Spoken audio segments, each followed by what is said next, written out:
අද දවසේදී අපි ඔබේ දරුවා පිළිබඳව කතා බහ කරනවා කියලා මතක් කරා. ඒ වගේම තමයි ඔබේ දරුවා පිළිබඳ ගැටලු නිරන්තරයෙන් අපිට යොමු කරන නිසා අද දවසේදී අපි තීරණය කරා ඔබ ඒ උප ගැටලු වලට අවස්ථාවක් ලබා දීලා මේ ගැටලුව සමාජයේම අපේ දෙමාපියන් පවතින ගැටලුවක් මේ පිළිබඳව ඔබ අපිට දැනුවත් හෝ නොදැනුවත්ව හෝ සඳහන් කරා නම් සමහර විට ඔබ අපිට සඳහන් නොකලත් ඔබේ ගෙදර මේ ගැටලුව තියෙන්න පුළුවන්. අපි ඒ පිළිබඳව කතා බහ කරලා අද දවසේදී ඔබට හොඳ යහපත් සාර්ථක විසඳුමක් ලබා දෙන්න සූදානම්ින් ඉන්නවා.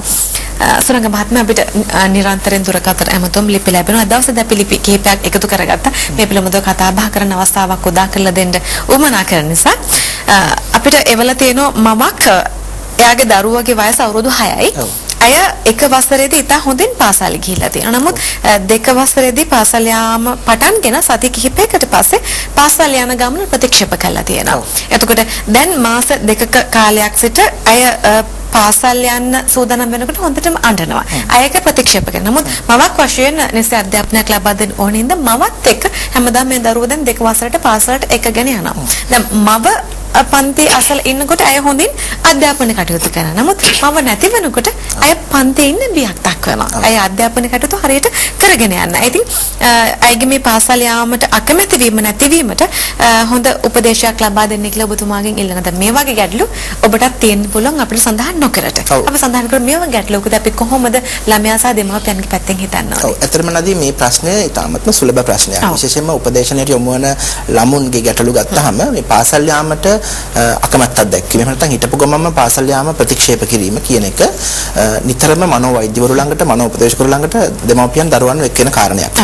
මේක සඳහා විවිධ කරුණු තියෙනවා. අපි මේ ගැටලුව ඉතාමත් වැදගත් තෝර ගැනීම මොකද සමහර දරුවන් ඉන්නවා දැන් පෙර පාසලෙන් පස්සේ නැත්නම් පෙර පාසලට යාමේදී මුලින්ම පෙර පාසල් යන්න බෑ කියලා කියනවා. නැත්නම් සමහරලාට පෙර පාසල් ගිහලා පාසල් යද්දී මැලිකමක් දක්වනවා. මේකට බලපාන එක කාරණයක් තමයි අර දෙමාපියන් අතර තිබුණු බැඳීම ටිකක් ඈත් වෙනවා. ඈත් වුණාම මුලදීම මේ තත්ත්වය සමහරලාට ඒ දරුවෝ අකමැති වෙලා අම්මත් එක්ක ඉන්න තාත්තත් එක්ක ඉන්න කැමැත්ත දක්වනවා. ඉතින් ඒ නිසා ඒක තමයි මුලින්ම ඇති වෙන තත්ත්වය.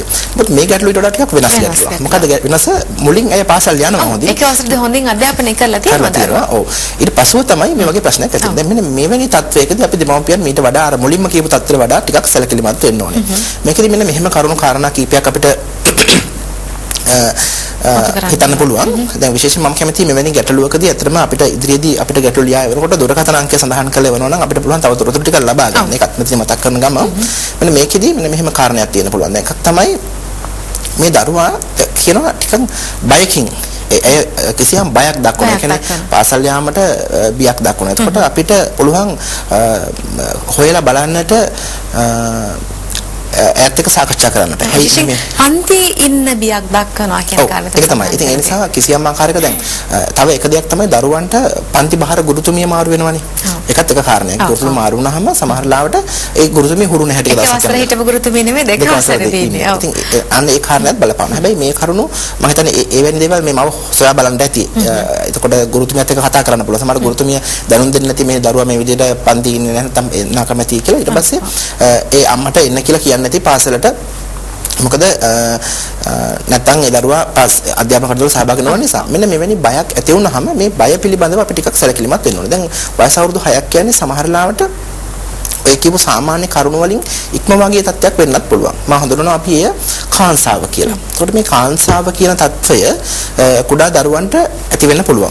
ඉතින් ඒ නිසා එවැනි තත්ත්වයකදී අපි කාංසාව සඳහා සිදු කළ යුතු මනෝ ප්‍රතිකාර ක්‍රම සහ වෙනත් ඖෂධ ප්‍රතිකාර ක්‍රම සඳහා යොමු වෙන්නට අවස්ථාවක් තියෙනවා. ඉතින් ඒ නිසා දරුවත් එක්ක හොඳින් සාකච්ඡා කරලා ඒ වගේම පන්ති බාර ගුරුතුමියත් එක්ක සාකච්ඡා කරලා සාමාන්‍ය තත්ත්වයකට වඩා දෙයක් මේ තිබෙනවා නම් අනිවාර්යයෙන්ම උපදේශනයකට යොමු විය යුතුයි කියන එකයි පැහැදිලි කරන්න තියෙන්නේ. ඉතින් ඒකෙදී දැන් මේ වැඩසටහන නරඹන හැම කෙනෙක්ම මේ ගැන හිතලා කලබල විය යුතු නැහැ.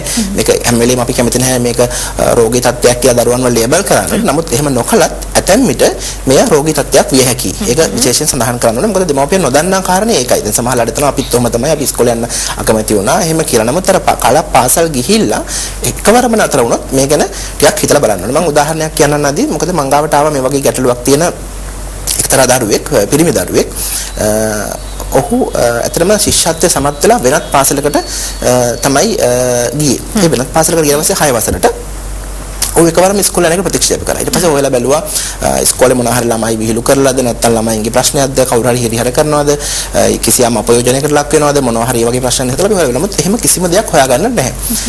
ඉන්පසු මෙයා කල්පනා කරා එහෙම දෙයක්වත් නැත්නම් ඉස්කෝලේ ප්‍රශ්න නැත්නම් පන්ති බාර ගුරුත් හරිම ආදරේ හැමෝම හරි ආදරේ හරිම හුරු බුහුටි මේ පිරිමි දරුවෙක්. නමුත් ඔහු එකවරම උදේ පාන්දර ඉස්කෝලේ යන ගත්තාම අමුතු විදිහට බය වෙලා දාඩිය දාලා එහෙම තත්ත්වයක් ඇති වෙනවා. ඉතින් මේ ගැන හොයලා බැලුවාම දෙමාපියෝ කරපු දේ තමයි ගොඩක් කලාවට ඊට පස්සේ දේවාල වලට එක ගියා. ඒ වගේම නූල් දැම්මා. ඒ වගේ ගොඩක් දේවල් කරා. ඒකෙන්වත් හරියන්නේ නැහැ. ඉතින් අතරම පරීක්ෂා කරලා බලුවාම අපිට දැකපු දෙයක් තමයි මේ පිරිමි දරුවා තුළ ඇන්ක්සයිටි කියන තත්ත්වය මම කලින් කතා කරපු කාංසාව කියන මානසික තත්ත්වය ඇති වෙලා තිබුණා. ඉතින් ඒ ඇති වෙන්නේ බොහෝ වෙලාවට දෙමාපියෝ කල්පනා කරනවා ඇයි මෙහෙම එකක් ඇති වෙන්නේ? අපි අතින් මොනවා හරි වැරද්දක් වුණාද නැත්නම් අපෙන් අඩුපාඩුවක්ද? එහෙම නෙමෙයි. එහෙම අඩුපාඩුව මොකුත් නැති වුණත් සමහර වෙලාවට දරුවන් තුළ රෝග බාධා ඇති වෙන්න පුළුවන්. දැන් අපි දන්නවා කායික බාධා ඇති වෙනවානේ. ඒ වගේම තමයි යම්කිසි මානසික ගැටලුකාරී තත්ත්වයක් ඇති වෙන්න පුළුවන්. ඒකට මේ පිරිමි දරුවට තිබුණු තත්ත්වය තමයි අපි හඳුන්වන්නේ කාංසාව කියලා. ඉතින් ඇත්තටම කාංසාව සඳහා ප්‍රතිකාර කළාට පස්සේ මේ තත්ත්වය සම්පූර්ණයෙන්ම නැතුව ගියා. ඒ නිසා දරුවත් අපි හොඳින් කතා කරා, සැසිවාර ගණනාවකට සහභාගී වුණා. ඊට පස්සේ මනෝ වෛද්‍ය ප්‍රතිකාර සඳහා අපි යොමු කළා. වෛද්‍යවරයාත් අපිත් එක්ක සාකච්ඡා කළා. මේ විදිහට කරාම මාස කිහිපයක් ඇතුළත අපිට පුළුවන් වුණා ඒ දරුවව පාසල් නැවත යවන්නට. ඒ බය අඩු කරලා. ඒක සඳහා විවිධ ප්‍රතිකාර ක්‍රම තියෙනවා. ඒ නිසා දෙමව්පියන් කලබල විය යුතු නැහැ. නැත්නම් බිය විය යුතු නැහැ. අදහස් අත්හැරගත යුතු නැහැ. පාසල් යවන්න බෑ. දරුවා මුරණ්ඩුයි කියලා. ඒ දරුවා සමහරවිට මුරණ්ඩු වෙන්න පුළුවන්. සමහරවිට කෑ ගහනවා වෙන්න පුළුවන්. උදේට ඉස්කෝලේ යන්න බෑ කියලා. එහෙම කරන්නේ කිසියම් බයක් නිසා වෙන්න පුළුවන්. ඒ නිසා මට විශේෂයෙන් මතක කරගන්න ඕන කාරණේ තමයි මේ කතාව කියවුවාම මට හිතුනේ අර මා ළඟට පැමිණි දරුවා වගේම සමහර විට එවැනි තත්ත්වයක් වෙන්න පුළුවන්. ඒ නිසා එවැනි දරුවන්ව අපි හැකි විටම උත්සාහ කරන්න ඕනේ අවශ්‍ය ප්‍රතිකාර සඳහා යොමු කරන්න. අනිත් කාරණා තමයි සුරංග මහත්මයා දැන් සාමාන්‍යයෙන් අපි දෙමාපියන් වශයෙන් කුඩා කල ඉඳලම යම් යම් දේවල් වලට හුරු කරන්න ඕනේ. දැන් පාසලේදී අම්මත් ළඟ ඉන්නවා කියලා කියන්නේ අනිත් ළමයින්ටත් ඒක සමහරට කරදරයක් වෙන්න පුළුවන්. දැන් අපි දකිනවා මේ පුංචි ළමයි ජනේලෙන් එබිලා උගන්නන අතරේ අම්මා ඉන්නවාද කියලා බලන්න. එතකොට දැන් මේකෙදි ළමයට අධ්‍යාපනය කියන කාරණේත් හරියට වැටහීමක් ලැබෙන්නේ නැහැ. දැන් දෙමාපියන්ටත් හරි කරදරයක්. නමුත් හුරු කිරීම මම හිතන්නේ දරුවෙකුට හරිම වැදගත්. අපි ඒ පිළිබඳව කතා බහ කරමු. අත්‍යවශ්‍ය දෙයකට හුරු කරන්නේ මව්පියන් වශයෙන් කොහොමද කියන කාරණේ. ඔව්. ඇත්තටම ඒකට හොඳම ක්‍රමය තමයි ක්‍රමානුකූලව හුරු කිරීම. ඒ වගේම දරුවන්ට දැන් අපි දන්නවනේ සමහරවිට ඉස්කෝලේ ගිය නැත්නම් අපි දඬුවම් කරනවා. ඒ කියන්නේ සමහරවිට ගහනවා, බනිනවා, සමහරවිට බලෙන් ඇදගෙන යනවා ගිහිල්ලා ඉස්කෝලේට. එහෙම කරන්නේ නැතුව දරුවා තුළ පෙළඹවීමක් ඇති කරන දෙමව්පියන් දක්ෂ වෙන්න ඕනේ. කොහොමද? සුබවාදී විදියට. ඒ කියන්නේ ඔයා අද ඉස්කෝලේ ගියොත් මම ඔයාලට තෑග්ගක් දෙනවා. ඒ වගේ. ඒ වගේ නැත්නම් අපි ඒක අගය කරනවා. ඔය මෙතනදී වරදවා තේරුම් ගන්න හොඳ නැහැ. හැම දෙයක්ම එහෙම තෑග්ග දීලා කරගන්න හදන්න හොඳ නැහැ. මොකද ඒතකොට ඒක නිකන් මානසික අල්ලසක් වෙනවනේ. ඔව්. ඒ මානසික අල්ලස් දෙන්න පුරුදු වෙන්න ඒකත් හුරු වෙන්න පටන් ගන්නවා. එහෙම නෙමෙයි. නමුත් අර දරුවා තුළ මේකට ප්‍රබෝධයක් ඇති කරන්න, උනන්දුවක් ඇති කරන්න දෙමාපියන් කටයුතු කරන්න ඕනේ. දැන් විශේෂයෙන්ම අර වගේ බයක් ඇති වෙනවා නම් අම්මා එක දවසක් ගියාට කමන්නේ නැහැ. හොඳයි. ඔබතුමාට සමා වෙන්න වෙලාව නරඹලා අපි කතා බහ කරමු. හොඳයි. අපි කතා බහ කරමු දරුවට.